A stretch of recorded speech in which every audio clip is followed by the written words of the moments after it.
every meal is a chance, in fact everything we put in our mouths is an opportunity to either get well or get sick. There are no exceptions. We can't say, well, this doesn't count, because it really does count. What we put inside our bodies matters. Today's recipe might be as old as I am, I don't know, but it is one of my favorites, and it's one that I used to make as a kid with my girlfriend, and I want to share it with you today. The first thing we want to do is use our Vitamix to blend the water, date sugar, and some olives. I have 1 cup of water and 1/4 of a cup of date sugar. This is just dried, ground up dates.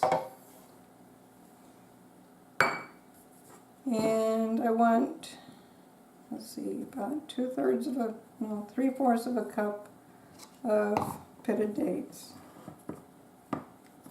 These are salt cured, pitted. There's just salt, water, and olives in this. And I want 3/4 of a cup of olives. Now this recipe I used to make using olive oil, but when I gave up olive oil, I switched to using olives. And I did that because I don't want the oxidized fat of the olive oil.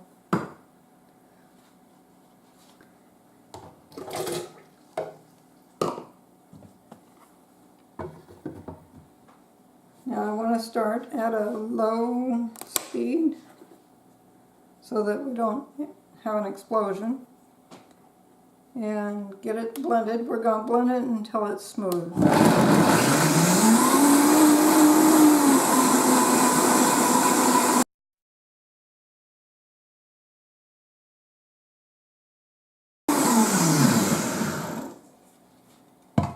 The next step is to take, this is 2 1/8 cup of freshly milled flour. Now this is a low gluten flour. You can buy,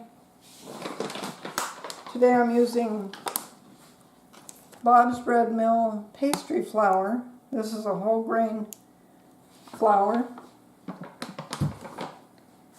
And this is 1 cup of shredded unsweetened coconut. And then 1/2 teaspoon of salt. I'm going to mix those together.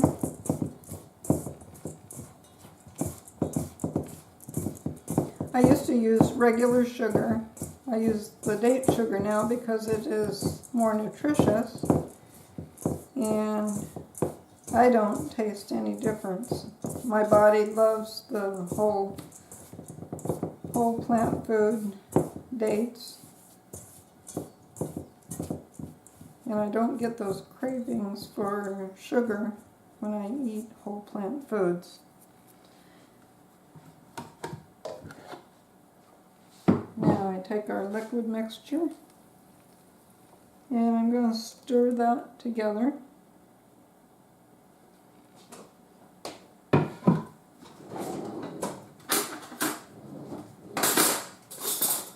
Stir it out with a fork.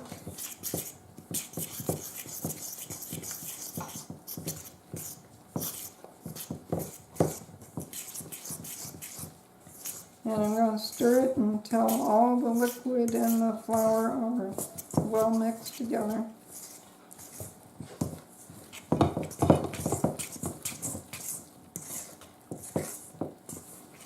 Okay, I've got all the flour mixed in.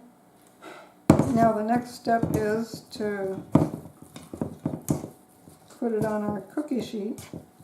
This looks just a little bit wet, so I'm going to add just a little bit more flour to it.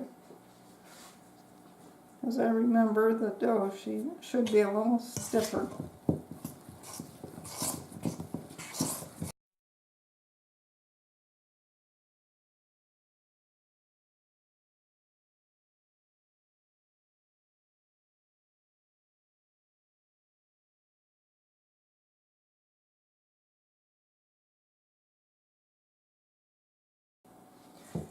Now that my dough is firmer, the next step is going to be to dust the cookie sheet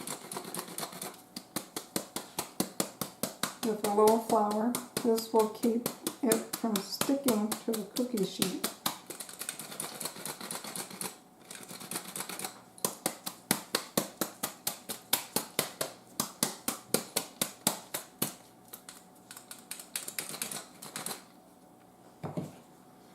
I use flour instead of grease because I don't want to clog my arteries. So here's the dough. I've put some flour on the outside to kind of help it keep from sticking.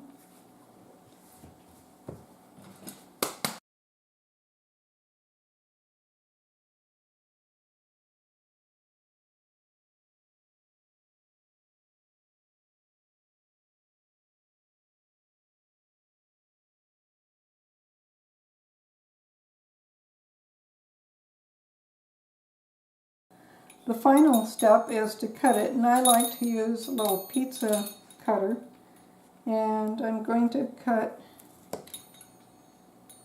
this way first.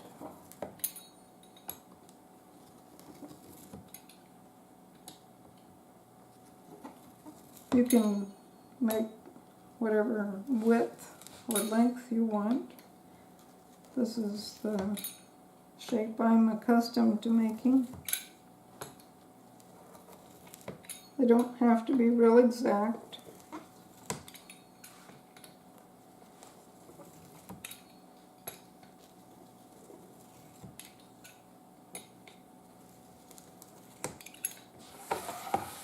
And then I'm going to cut 2 lines this direction.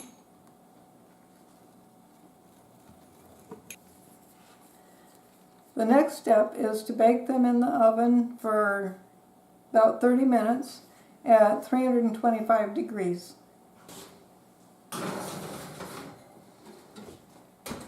This is how they look when they're done.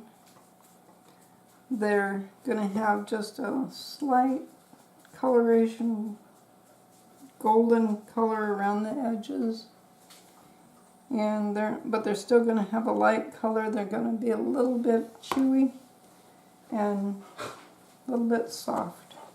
These are just perfect. I'm going to remove them from the cookie sheet and put them on a cooling rack to cool.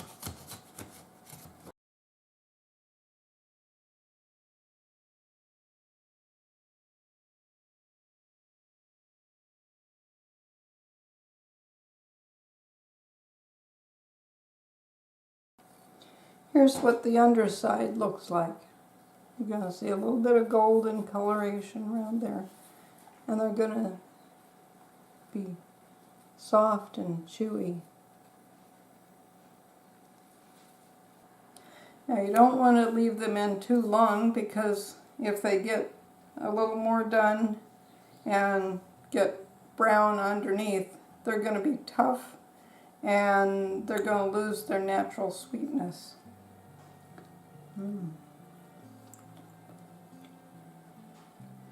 Perfect.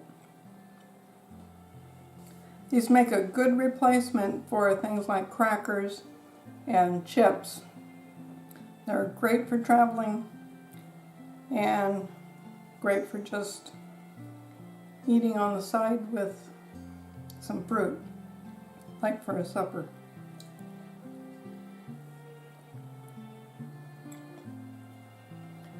And this being a whole grain with no fat, no guilt, you're not going to get hungry between meals. So if you eat some of these for breakfast with your with some fruit or something like that. They make a really nice fast breakfast. You're going to be able to go from breakfast to lunch without wanting to snack. So in the long run, you're going to be eating fewer calories. So thank you for joining me, and I'll see you in our next video.